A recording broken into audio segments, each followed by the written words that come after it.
I have this computer right here. Here's another analogy that might serve us. So I have this computer, and let's say I disconnect the Ethernet. I've got some shit on the hard drive. Just like our brain has a bunch of ideas, the accumulation of all the knowledge we already have, and maybe we could piece those things together and come up with some new ideas and get creative with the content that we already have, the data that we already have. But what happens when I turn that computer on and I plug in the Ethernet cable, and now I've got access to the World Wide Web? That's meditation. It's the Ethernet cable to universal consciousness. So that all information, all ideas are accessible. And when you get into meditation... Welcome back to the Vision Hunters podcast. I'm your host, Cody Story, and this is episode number 2. It's also part 2 of 2 with my guest and brother, Luke Storey. This is Transcending Drug Addiction and Tapping into Your Full Potential. In case you didn't catch part 1, I want to invite you to go back and check it out before watching this episode because it will really help give you some context. As far as the topics that we discussed in today's episode, well, they are none other than the David Bowie story, his main regret, how Luke went from celebrity stylist to host and creator of the Life Stylist Podcast, the role of mentorship and the wisdom of our elders, cultural belief systems and self-reliance, meditation, the Ethernet to universal consciousness, and getting downloads during medicine journeys. On a side note, before we dive in, I'd also like to ask you to subscribe, like, leave a review, and if you enjoy the show, please feel free to share it with a friend. This is episode number 2, part 2 with Luke Storey. Let's go. The David Bowie story was in reference to picking guests, right? Yeah, it's about your art, and your art can be, you could be an architect, you could be an engineer, your art could be being a kindergarten teacher. Your art is anything you do, to me, from the heart that has some creativity. And almost anything you do as a human being, vocationally or even in terms of a hobby, is your art. And so I expand the concept of being an artist is not just a painter, musician, poet, writer, actor, whatever, but we all have our art. We have the thing, the finesse, a chef, who whatever you do that you're passionate about, that other people have the benefit of experiencing after you create it. And what many people do when they're creating art is they think about what the audience wants. What do the people want that are going to be receiving my art, whatever it happens to look like? And the mistake there is in second guessing your own intuition and your own passion and doing what you think other people want. And so when I started doing my podcast, I didn't know this, but I started it because there were people on the planet I really, really wanted to talk to. And I wanted to learn from them. And I wanted to share their knowledge with people because their knowledge was so meaningful to me that I thought it would surely help other people in the ways that it helped me. I know I'm not the only one that's going to find this person brilliant in their life's work or their mission or their expertise or wisdom beneficial. So if it lights me up this much, it's got to light someone else up that much. So when I started selecting, people that I would pitch to be on my podcast, I just always pitched the people that I wanted to talk to, not the people that I thought someone else would want to hear from. And I think because I did that intuitively, from what I hear based on feedback from other people, is that when I'm having conversations, and this would be true of any of the content I do, I really only do it if I'm really passionate about it. And so that enthusiasm, that excitement that I have when I sit down with someone is infectious. And anyone that's good at sales, that understands the fundamental psychology of sales, understands the principle of enthusiasm and passion, right? It's going to bring a emotional charge into this play. Is how Tony Robbins has 12,000 people in a stadium paying a few $1,000s to be there. He's not like, well, today we're going to talk about, I mean, it's like passion, man. And mega churches are a great example of that too, that energy field of passion and excitement and enthusiasm and all of that, right? So I never thought, okay, I've got to be charismatic, passionate, excited. It's just, I'm so pumped about the people I'm talking to because I hand pick them. I mean, I'm very, very meticulous about who I get. And not that I get everyone I want, but I try, you know? Yeah. And so I started getting that feedback from people. And then along the way, I was having a conversation with someone. I wish I knew who it was that told me this. If they ever hear this, please identify yourself because I want to thank you.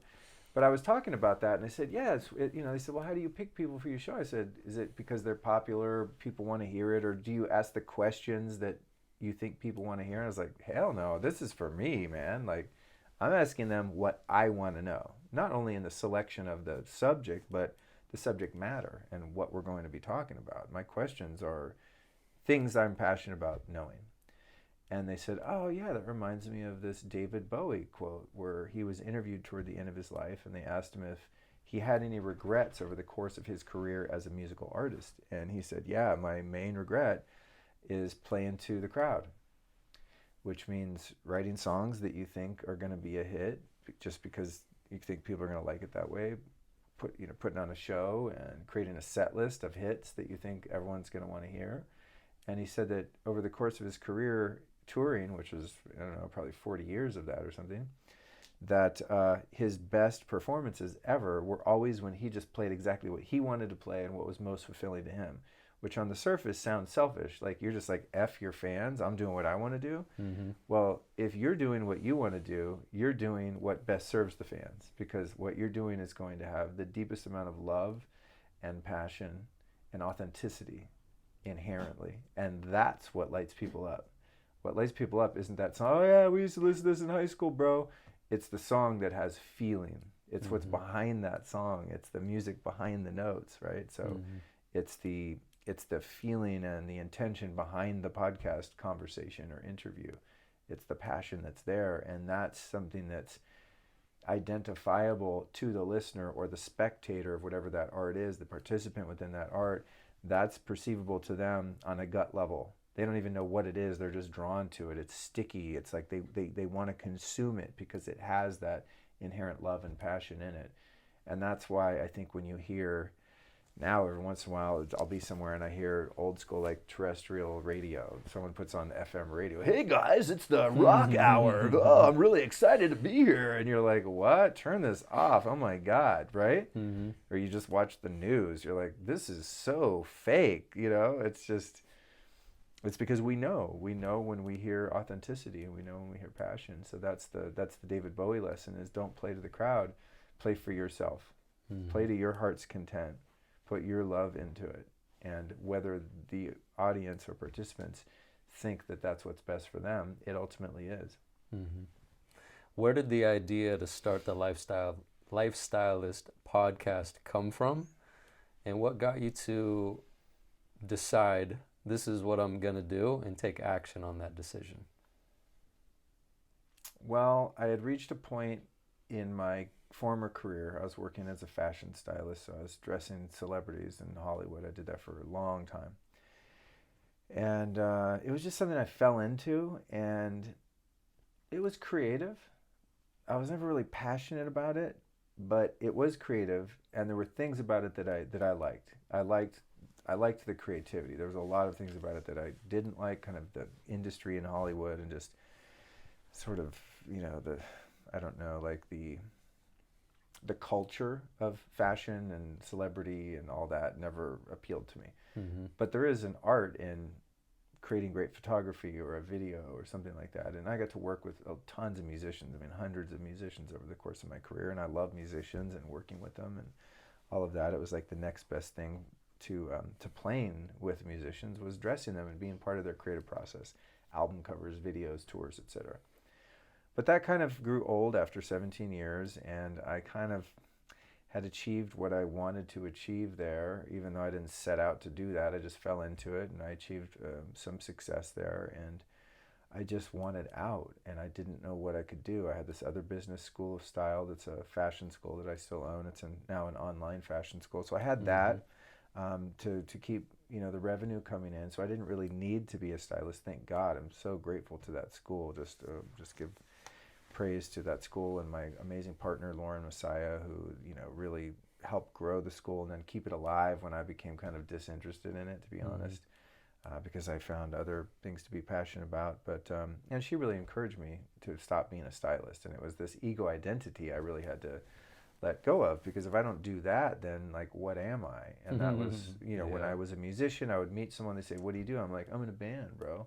And that was like my identity. I didn't feel embarrassed to be in a band, even if it wasn't a big band. At least I was a musician. That's cool. And then when I was a stylist, it was the same thing. I'm like, meet someone, I'm like, oh, I'm a celebrity stylist, you know, and it was like this thing to hang my hat on. And have a false identity. And so letting go of that was tough, because then it's like, what do I do? Then I just own this business. So that's not very sexy. And at that point wasn't that inspiring either, because we'd already really accomplished everything we set out to accomplish.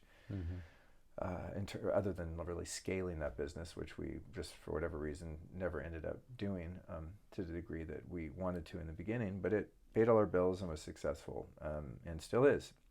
So the podcast was really just like taking a shot in the dark at what I might be able to do that I would actually enjoy and be really passionate about. And as someone who over the years had learned so much and been so transformed by the audio format, first having my first spiritual experience as a kid listening to rock and roll, you know, that really swept me away. There's something about just the way sounds affect you, the vibration of sound. And then even in the darker years, I used to listen to Howard Stern religiously. I would listen to Howard Stern from 3 a.m. to 6 a.m. Then when the show would start over on the East Coast feed at 6 a.m. and then it would go to like 9 a.m. So I'd listen to it twice, basically, just to hear the parts at the end I missed from 3 to 6 when it cut off. And so Howard Stern was like the only talk radio I ever listened to. And I used to listen to the show called Coast to Coast, which is this kind of UFO conspiracy AM radio show with a guy named Art Bell. So I was up all night a lot in the early days of the 90s. So I'd listen to that. So I really liked listening to people talk.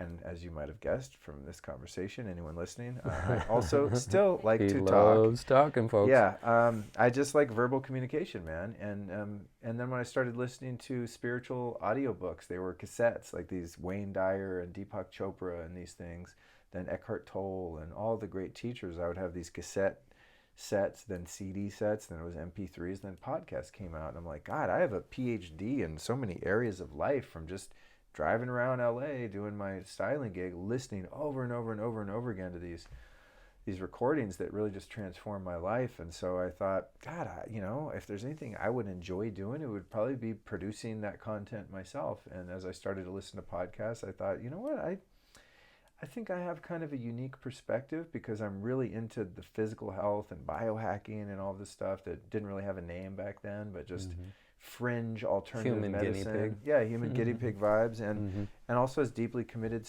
spiritually and just in personal development. And so I had a really broad swath of knowledge and experience myself, but also just I knew that I had a really an inherent gift for picking the hits in terms of like, who are the great teachers and the leaders in all those different areas, like who are the really awakened ones that I could help share with the world, and again, like kind of selfishly have the opportunity to sit down and talk to. So that's where I first got the idea. And then, I got stuck on the names, like, oh God, what am I going to call this? It's like brutal. Coming up with a band name. I mean, Brutal. God.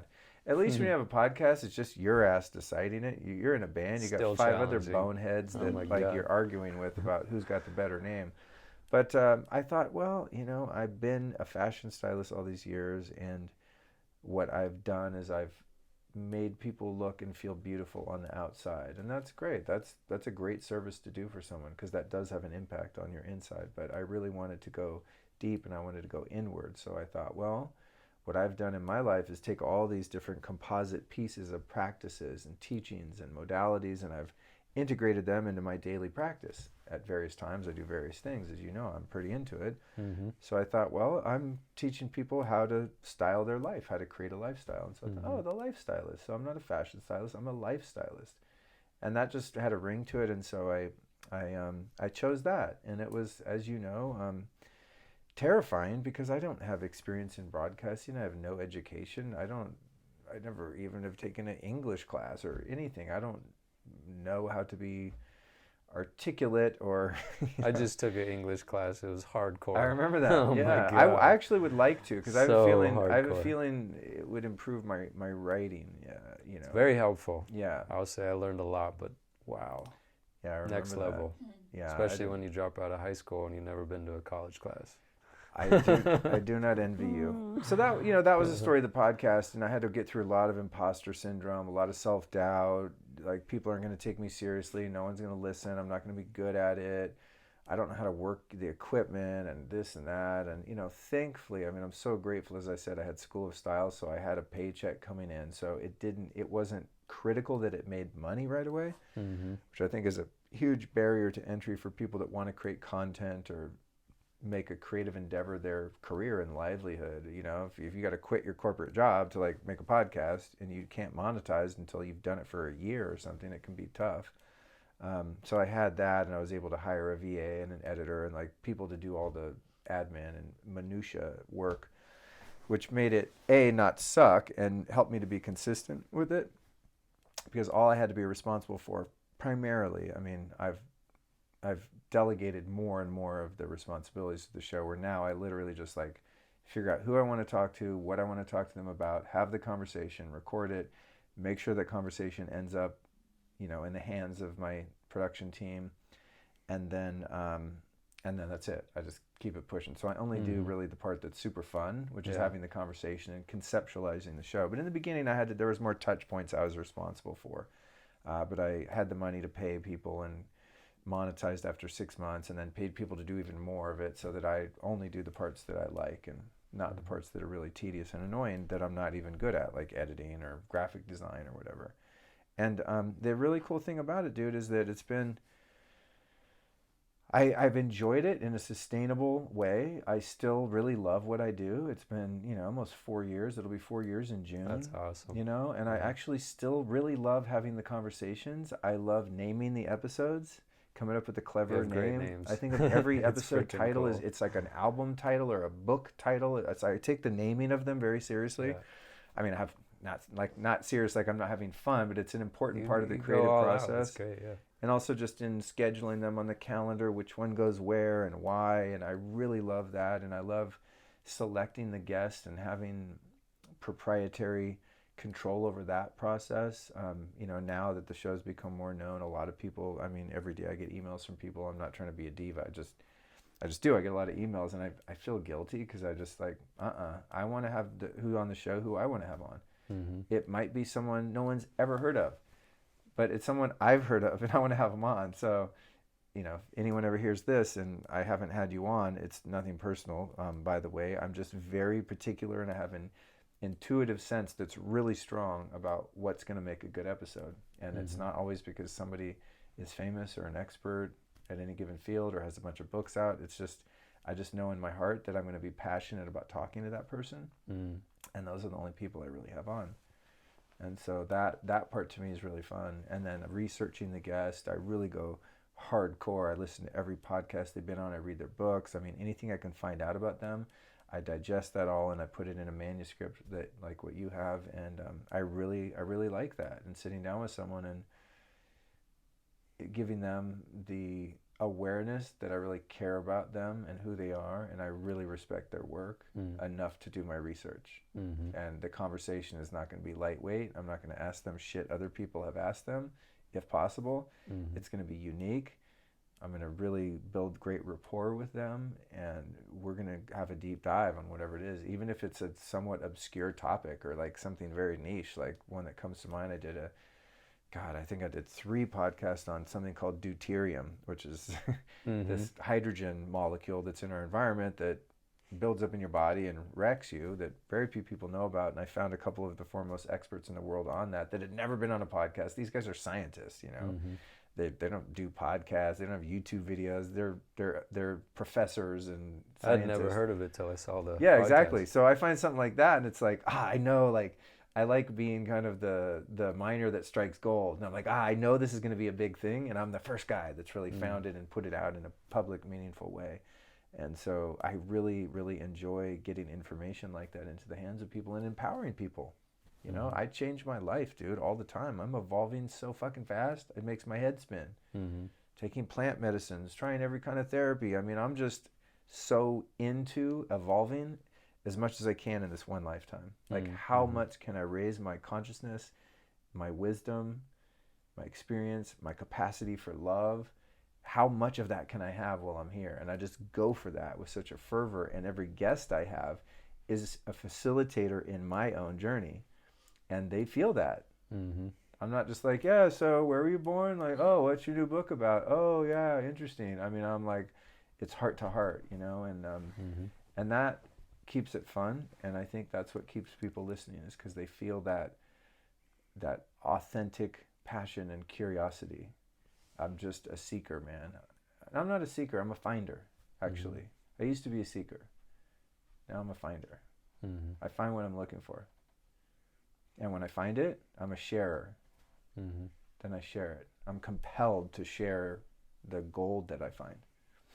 Can we tie this into my next question? Because I think it actually does lend itself to it. What role does mentorship play in your personal and business life? And also, do you have any recommendations? Because I know I've, had mentors in my life, and then I've also had moments where it's challenging to find a mentor, because some of those relationships actually ended, and that was the best decision to make at that time, was to move on. And I would like to, if you could speak to that as well.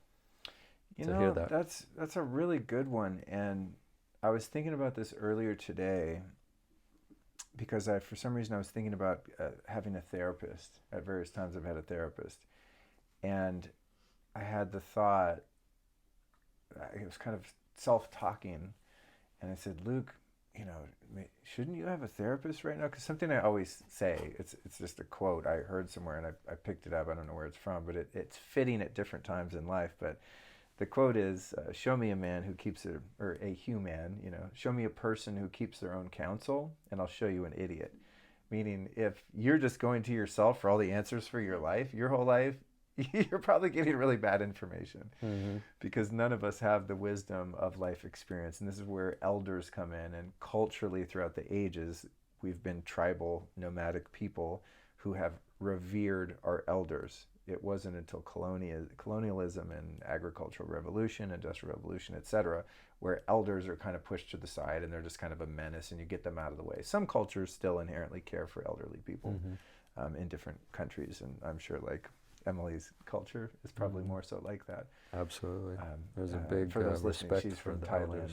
and I've traveled the world a lot too. That's something that's helped my worldview, is travel and go like, oh, I remember when I went to India and I was in these villages where, they are extremely poverty stricken. I've never seen human beings at that point live like that. Like, you go in somewhere, can I use the toilet? And they're like, yeah, it's right there. And it's like a hole in the floor with a little creek of shit running underneath it. And that's like, oh, okay. That's how we roll? Wow. And everyone's happy as hell. They're not like, where's my new iPad? Why do I have the 8? The 9's out. Like, they're in a completely different universe, So anyway, back to the thought today. It was like, okay, Luke, are you being an idiot and seeking your own counsel? And there are some times now where I have something on my mind and I really want to have someone to call. Like, I don't know. I can't see the truth. My truth is being obscured by a fear or a past experience or something, and I want to get to the root of it. And at this point in my life right now, I have a couple go-tos if things got really crazy, my meditation teacher, different people that I don't stay in touch with all the time, because I have a kind of a weird guilt complex that if I don't stay in touch with them all the time, then I should never call them. I don't know. It's a thing I'm working through. But additionally, I think in my case, because I've been so dedicated to my own growth and expansion and my own, not knowledge, because knowledge is still kind of subjective. Knowledge to me is what you think a thing is, whereas wisdom is the way the thing is. You see what I mean by that? So in the greater context of looking at a principle or a scenario, there's a wisdom, which is seeing the universal ultimate truth of that situation, whereas knowledge is like what you've learned about that thing and you're seeing it from your lens. I would say I have more knowledge than I've ever had because I know a lot about a lot of stuff. I've been around 50 years and I'm a constant learner. I'm a sponge for information. But at this point in my life, and I want to say this with as much humility as possible, I don't run into that many things that I don't know how to figure out. And that's because I have a relationship with God. Mm-hmm. And I pray for answers and clarity, and I pray for wisdom, not knowledge. Like, help me think about this thing more. I want to stop thinking about the thing, and I want to know the thing. Mm. And the only way to know something is to be shown by the one who knows. And there's only one who knows all, and that one is our Creator. Mm-hmm. And so as best I can, without my communication channel being obscured with what I want to see or what I want to hear, because that's a danger when it comes to prayer and living a life of devotion. Oh, God told me to start a cult and sleep with all the women. You know what I mean? Yeah. There's been a lot of deluded people that have thought God was giving them answers. But if I'm clear and I'm on the mark with my integrity, a lot of things that I come up against can be sorted out without having to seek counsel. However, going back over the past 23 years, I've had so many teachers that I've relied on, like call them up. Okay, so I'm about to leave the house. Should I put shoes on? Yeah, man. You want to put your shoes on? Okay, boss. Do I tie the shoes? Yep, you're going to tie the shoes, Luke. Literally like dictating every moment of my day because I was so, I had such a profound misunderstanding about how the world worked that I was constantly just running into walls. And so I needed to be coddled and taken care of, and I really needed a lot of very concentrated guidance all the time because I was so misled.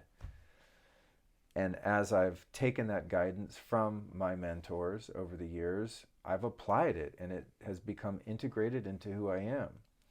And I'm also virtually learning from my mentors all the time. This morning my day started at 6:30 a.m. Can you believe that shit? 6:30 a.m. You heard it here, 50 folks. 50 years later.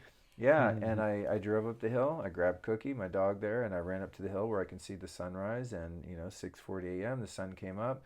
I don't touch my phone. I don't look at Instagram. I don't look at my emails. I don't check my texts. I don't do shit. I just put on the Ram Dass podcast. Boom. I do my breath work. I watch the sunrise. My day is starting with truth.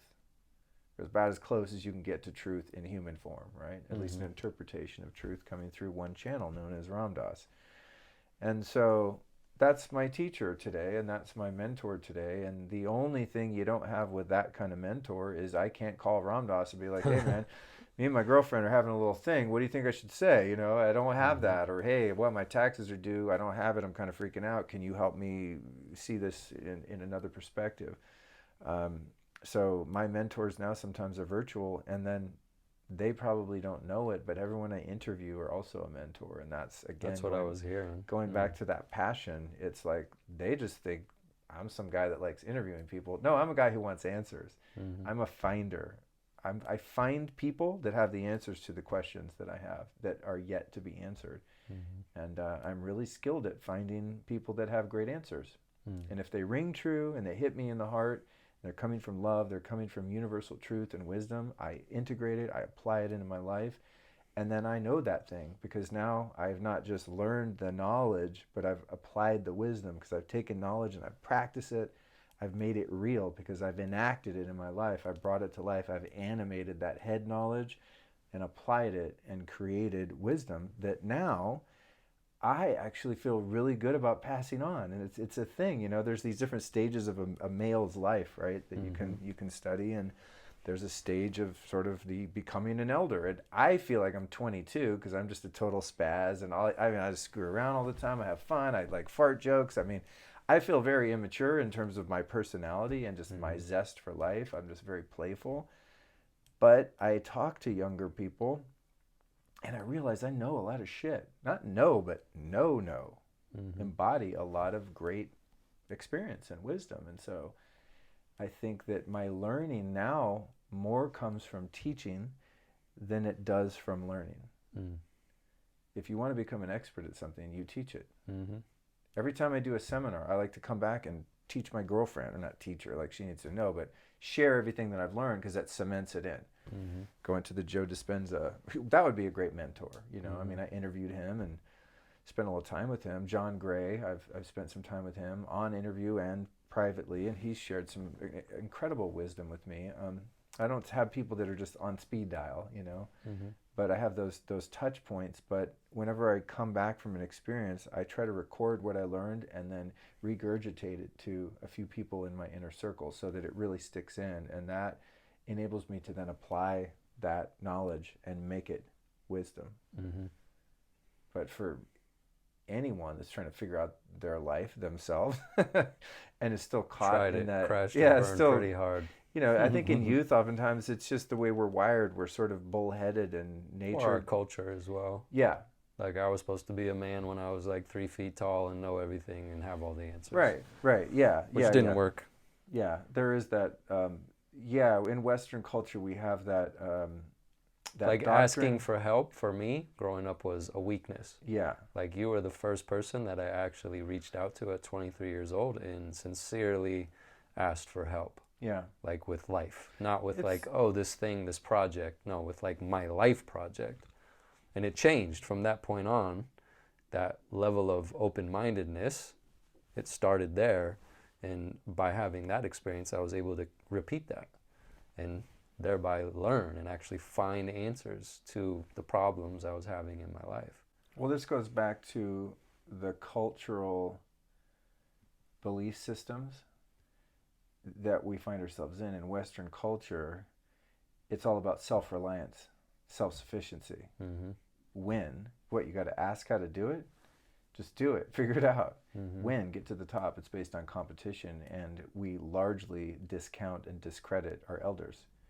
And I personally think a lot of that, this is my perception of it, is due to the fact that our lifestyle is so debilitating physically and cognitively that our elders, although they do possess wisdom, have such mental decline as they age that they are not reliable sources of mentorship and stewardship. And so they're discounted because of our medical system, our food system, our system of domestication and dis-ease and illness, that the way our culture is set up is that we consider pregnancy an illness, and that sick woman who's pregnant goes to the hospital where sick people go, and she's treated like a sick person, and that newborn baby's treated like a sick person, gets circumcised, full of shots, thrown in an incubator, etc. I mean, God bless Western medicine, obviously, it goes without saying.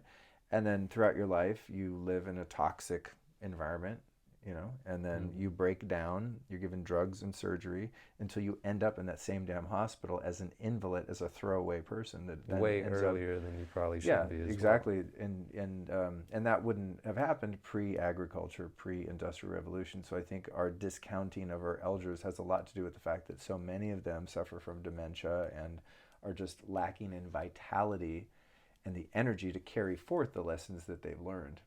And they become disposable, not only in interpersonal family dynamics, but disposable by society at large, because they've paid into a system monetarily throughout their life through taxation, forced taxation. And for every elder that stays alive, they become then a dependent on the system. And so the system is inherently rigged against old people, just as a side note. But I think that's a big problem. We have a dad, thank God. Mentors. Oh my God, what am I talking about? Sorry, Dad. Our dad is the guy I go to, especially for relationship things, because, and this is a really good piece. Some wisdom. This is a good piece of advice I have for anyone that wants a mentor. Don't get advice from someone who sucks at the thing you suck at. The reason I call Dad for relationship advice, and I've followed it, and now I'm experiencing the fruits of his advice and the advice of other elders that I've sought counsel from on this topic, is Dad's in a 20-year, really healthy, successful relationship by all metrics. And that's why I also ask him for financial advice, because the guy's never been in debt his whole life, self-made millionaire by 30, which was 1968 or something, whatever, 71 maybe. From nothing, from scratch. Yeah. And so without the usual mentorship and role models, self-made man, guidance. Very much so in every way. And so I gotta give a shout out to our pops, Alan. Pioneer level. yeah, because he's really been someone that's been there for me. So I do have my people. I just find that the need for them is less, and now the tables are kind of turning to where like I'm able to offer that kind of support to people, and then in so doing, I really learn my lessons on a deeper level, and I integrate them even deeper because now I'm sharing what I've learned with someone. Yeah. Where does going from mentorship? I want to go to another word. How much? Okay. Welcome to my first podcast. Well, we're trying to get a countdown here. I made it easy on you because you interviewing someone who's very talkative. So yeah. No, it's been extremely easy. Yeah. But very enjoyable. These are all things I love talking about as well. We'll wrap it up here in a minute, but I want to hit one more biggie. At least it's a biggie to me. Another word that starts with M is meditation. I've found it very difficult for me to do that consistently. And it's funny now, losing or closing down my business and being in the realm of the unknown and trying to get these odds and ends jobs and then just getting laid off during this, pandemic. And being in this position, I'm actually finding myself 38 years in the making, meditating more consistently than I ever have. And for the past 15 years, I've done a lot of reading every morning. I've only had a few moments in time where it's been a week or a month stretch just because whatever I was processing, I wasn't drawn to read in the morning, usually spiritual literature like you're talking about. So I've really dedicated my mornings to reading and to praying and also writing. But I've neglected and pushed to the side somewhat the meditation piece because I look at the act of me praying, it's using my mind and thoughts, and there's words involved, and it's easier for me to access. And also waking up at 5 in the morning when the sun's not out, I found meditation to put me to sleep, and I'm trying to wake up. So I found it hard to do that consistently.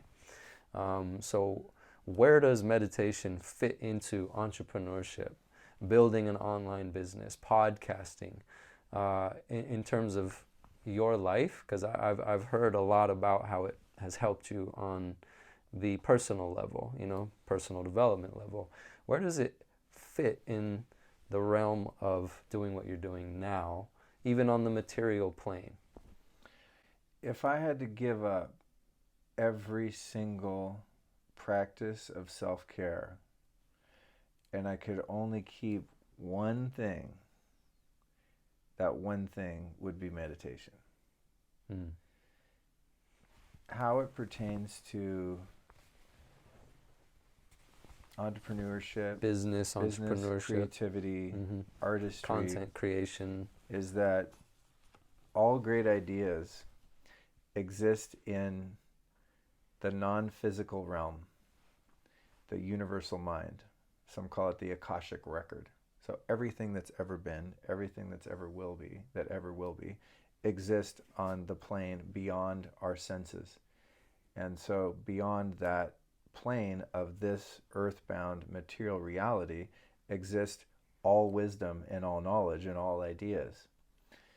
So to try to come at life from the limited perspective of just having the radio, which is our brain, the receiver and transmitter of those universal ideas, concepts, thoughts, ideas, projects, books, movies, podcasts, everything we want to do, business ideas, is so self-limiting because you're not able to access that universal well, bottomless well of inspiration and ideas.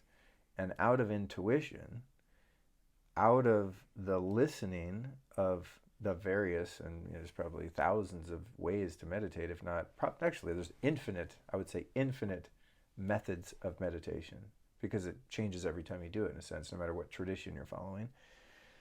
Meditation is a way to actually bypass the intellect, which is the radio receiver, and go out into the field where those ideas are actually being transmitted from. So it's like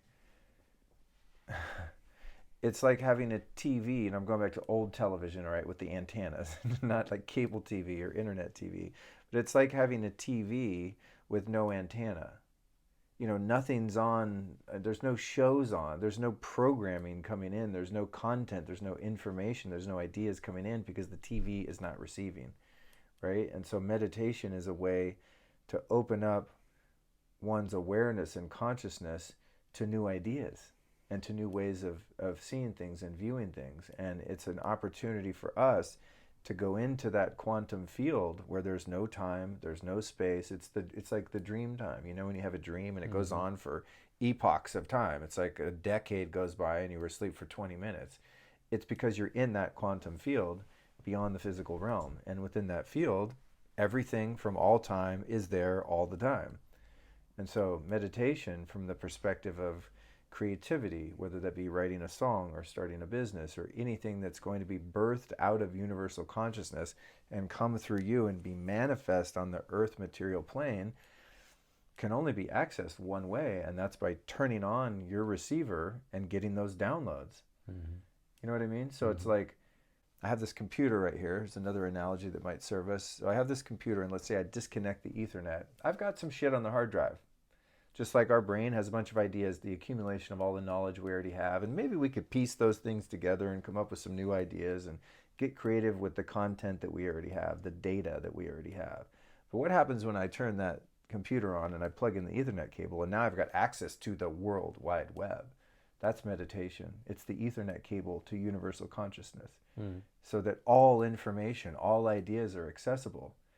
And when you get into meditation in a way that works for you, that you actually begin to enjoy, it's an opportunity to get access to all of the inspiration from that realm that you can then take and manifest and make it a reality.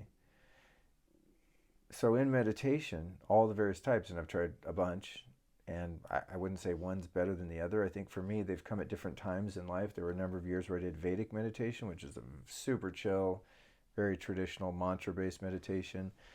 And, the goal there is not to stop thinking. It's just one goal and one goal only. Gently, with as little effort as possible, repeat your mantra, which is just a word, like a Sanskrit word or a sound that's a holy word or a holy sound. And it kind of distracts the mind from all of the chatter and thinking so that you can access that realm. In science, they call that realm theta brainwaves, which is where your body's asleep, but your mind's awake. So you're very still, generally speaking. You kind of forget that you have a body, and there's some thought, and you can kind of direct the thought. There's some visions. There's still kind of a you there that's exploring, but it's not the you that's in your body, like, my knee hurts. Oh, I got to switch positions. Am I meditating right? Shit, what am I going to make for breakfast? Did that email come in? Did the check come? It's not those thoughts. When you enter into the theta state, it's where your subconscious mind opens its doors. And in the subconscious mind is where all information you've ever accumulated exists, and it's also the portal wherein all information that exists universally can enter. And so that's the Ethernet cable, is the theta brainwave state, where you become programmable in the best sense. And in television, for example, the flicker rate in TVs and the sequencing of music and advertising and the cuts and the edits and the way the whole thing looks and sounds is made to induce a theta state so that you're programmable to whatever the news program is or the advertisement is in between said programs. When kids are in their first 7 years, you walk around primarily in a theta state. Theta state is when you are brainwashable, because early in your life, you need to be in that state because that's how you're gathering information in your environment and developing a sense of self. And then later on, you only go into theta when you're about to fall asleep and right when you wake up. Mm-hmm. We can use meditation and various other tools of meditation using different technologies and brainwave entrainment and neurofeedback and float tanks and psychedelics and all kinds of different stuff to access that same place. In other words, like there's many roads to the top of the mountain, right? Or many windows into the house of God. So one person might use ayahuasca and one person might listen to Joe Dispenza meditations. One person might do Vedic and TM, and it all goes to the same place. It gets the intellect out of the way. It gets your survival instincts to settle down. it gets you to disassociate to a degree, at least, from your physical body and the sensation that you are a body in time and space, that you are a mind, that you are thoughts, and puts you in the state of the witness, the state of consciousness, which is who and what you really are. In fact, there is no who, there's just a what. What you are is consciousness, right? Mm-hmm. So through meditation, all the different types, all the different ways, whether assisted or not, as there are a lot of ways you can assist it, to me, the goal is to get into that state as often as possible while still living your life, to the point that as you learn to operate within that realm, in that theta state as consciousness, when your little alarm goes off or the guided meditation's over or someone nudges you or the phone rings and it's time to come out of it because you got to go back to your earthly life, that you get better and better at maintaining that witness perspective, that conscious self, that higher self perspective, even while you're playing the games of being a person. Mm-hmm. And so years of meditation, well, I don't think it has to take years, but it's taken a long time for me, have enabled me to be able to sit in here and have a conversation with you, but be acutely aware of the macro around us and be receptive to thoughts, ideas, words, answers to your questions that my intellect could never come up with. And so when you see someone who's a spiritual channel or a medium or an empath, all they're doing is just accessing that universal consciousness and that giant infinite library of information and wisdom and creativity and ideas. And some people learn how to access that during special times we call meditation, and the people that find it to be so fruitful continue on that method of interacting in the world even when you're in your body and eating a sandwich and having sex and smoking a cigarette and doing the rest of the shit that you do. Mm-hmm. So to me, it's not about the time spent in meditation, it's about the integration of that perspective of being while you're back driving your car, doing human shit. Mm-hmm. Because what can you do when you're meditating? Nothing. You can have a great idea. Oh my God. Like I wasn't exactly meditating, but I had a really profound medicine journey a couple weeks ago, 3 weeks ago or so. And during that, I entered into that field. Now I had assistance from a, exogenous substance that put me in a really profound state of meditation, I guess you could say. And I asked about my book because I just feel like I'm supposed to write a book. All my friends have books. Everyone I interview has books. I know some shit. I've had a trippy life. I should write a book. So during this meditation, let's just call it that, because essentially it was one form of meditation with a lot of colors, mm-hmm. Shapes and visuals and things like that. But during this meditation, I asked the field or God or consciousness, what's up with the book? What's my book? What's the deal? And the answer that I got from the field of all knowing was, Luke, the book is for other people, not for you. I was like, oh shit, I'm so selfish. I thought it was just so I could make more money, get paid more when I go speak somewhere, because now I'm an author and, the whole thing, like, so people can wait in line to get their book signed and I have a book. I'm now an author. I mean, really, that was where I was coming from, and I wasn't able to see that. But in meditation, I entered the field where that wisdom exists. And I could see, okay. And I wouldn't shame myself or anything. Doing a book for that reason is really smart too. That's fine. I mean, it is a business move and a strategic move and a great marketing move. Have a book, great. Mm-hmm. But that's not my book. Because if it doesn't have meaning, I won't enjoy doing it. I'll hate writing that book because it'll be for a motive that is of lower consciousness than what my life is about. So in that meditation, just for example, I thought, if it's for other people, what's that look like? And then so ensued this process in which I got the title for the book, a title for a children's book that will be an offshoot of that book, the cover of the book that I already have in my phone, a photo that I have that fits the title perfectly. The whole thing just like unfolded before me. I didn't do it. Those aren't my ideas. They came from the field, the quantum field, where all knowledge exists, all ideas exist, right? So all I did was just use this experience, which we could call a meditation because it was one form of meditation. I was, with the healer, and he was doing a sound healing on me with various drums and shamanic tools and things like that that evoke a certain energy field within the space, and I'm putting myself through this medicine in a really profound state of awareness from the perspective of consciousness, not me as a personality, although my personality is still able to be there and ask those questions. Mm-hmm. But it's the higher self that wants the answers, and the higher self gets the answers because the higher self always exists within that field. And so that's just one example of something that could be hugely impactful on my life and what I think and hope would be on the lives of millions of other people, because I let go of what I think and what I want based on my limited perception, that is the limited perception that's available via my intellect and my previous experience. In other words, the information I had is that computer with no Ethernet cable. Mm-hmm. It's just like whatever files are there, we'll mix them up and make something of it.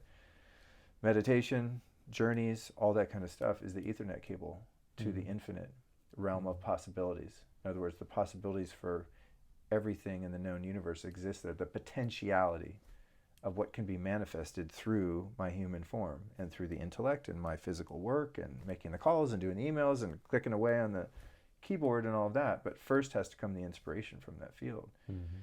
So if you think about meditation not as like, oh yeah, it's that thing that comes from India and Buddhists do it and Hindus do it and it's a this, and it's like, no man, anything that puts you in a state of not being limited to your physical and intellectual experience is a meditation. Anything that puts you in theta and gives you access to the field is a meditation. I mean, you ask a traditional meditation teacher that, they would be like, no, that's not meditation. Meditation is this and this only. And for them, that's true. But in my experience, different ways of accessing that field have worked at different times.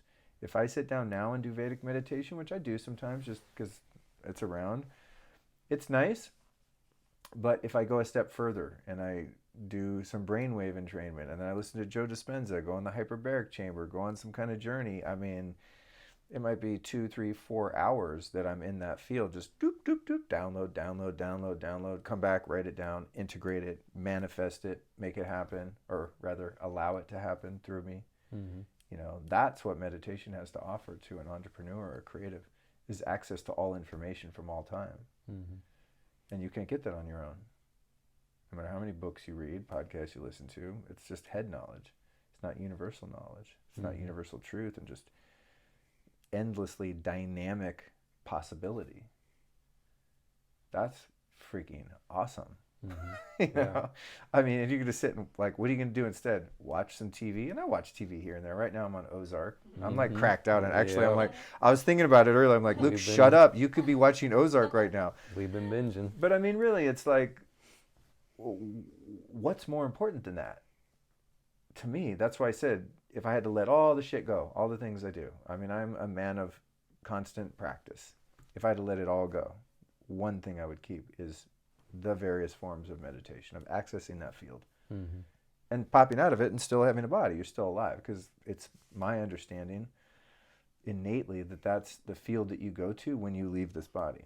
And we're able to go there and come back with that information and do something with it while we're here. It's dying before you die. Mm-hmm. Well, I have another 10 questions that we're not going to get to. That'll be a part 2, 3, and 4 that are also 2 hours. Oh, wow, okay. Well, like you said, when we talked about you know, coming up with questions, you have a log of the guest, and, you know, if you don't get to ask them questions, I was like, there's no way I'm going to get to all these. Well, dude, I'll tell you something. When you interview people that have restraint and that are more concise, sometimes you'll find, I find this sometimes, is you'll interview someone and you're like, so what do you think about failure? And they'll be like, well, you know, I had this experience once and I thought I failed and I did this, that, and that was that. That's what we were talking about today. And then as the interviewer, you're like, oh shit. And then you got to work a lot harder. You know, I always like when I get someone like me and I'm just like, cool, wind them up and go. Yeah. And they just need a little spark of inspiration and they're just, you know, but it of course depends on the style of interview, you know, you like to conduct as the host, and the type that the people like to listen to. I mean, maybe some people like just a quick, you know, soundbite Q&A, and some people don't. And the people that like more long form, in-depth conversations like this one will like your podcast if this is the trend that continues. Mm-hmm. But I find my show are more like this. Mm-hmm. I don't get that many guests that are soundbitey.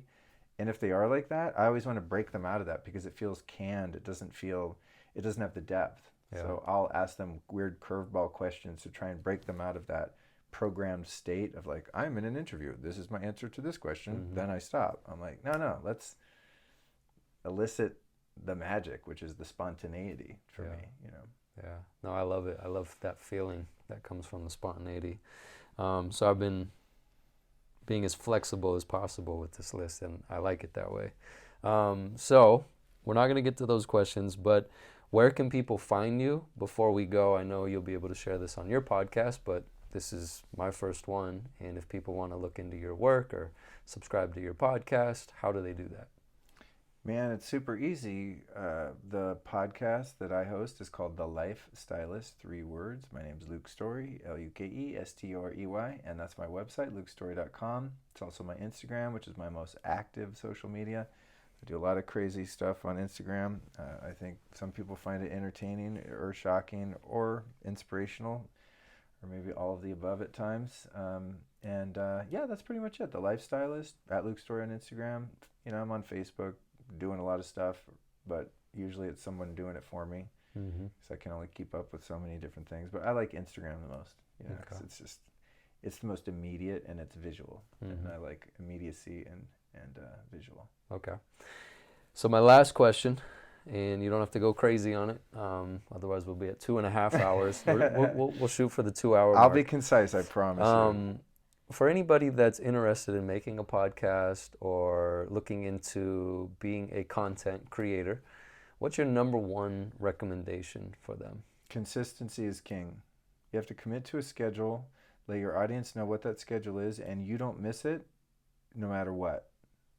Armageddon, zombie apocalypse, every Tuesday you're going to get an episode of the Life Stylist Podcast until I'm not alive anymore in this body, or until I say I'm stopping it, or until I say it's going to be once a month or once a year.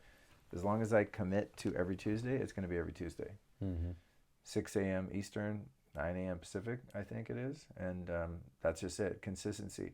Because there's so much data now, there's so much content of all different forms, written, video, audio, that you just become noise if you aren't consistent. So once you have one raving fan and they're waiting for that show every Tuesday and it's not there, they're like, oh, he must not be doing it anymore. Next, it's going to go on to another great podcast or whatever your content channel is. So that's the number one thing, is consistency. Okay. Thank you once again for being on my, right now, nameless show. Might be Metamorphosis. Because this is all about starting over and transformation and change.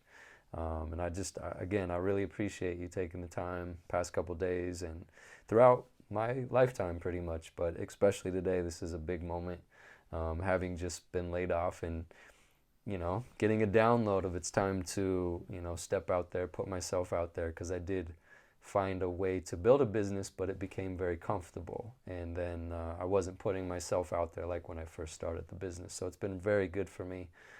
It's helped me continue changing. So thanks for being a part of it. I love you, dude. I can't wait to see how this unfolds for you. It's awesome. Me too. Yeah, consider yourself as someone who has a mentor. That's all we have for you today. I want to thank you for tuning in to episode number 2 of the Vision Hunters Podcast. Remember, new episodes of the Vision Hunters Podcast are released every Wednesday morning. I repeat, every Wednesday morning. And if you like this show, please subscribe, like, leave a review. If you want to take it further, go ahead, snap a pic, and share it in your Insta stories. For this episode, you can tag at Luke Storey, Lukestorey,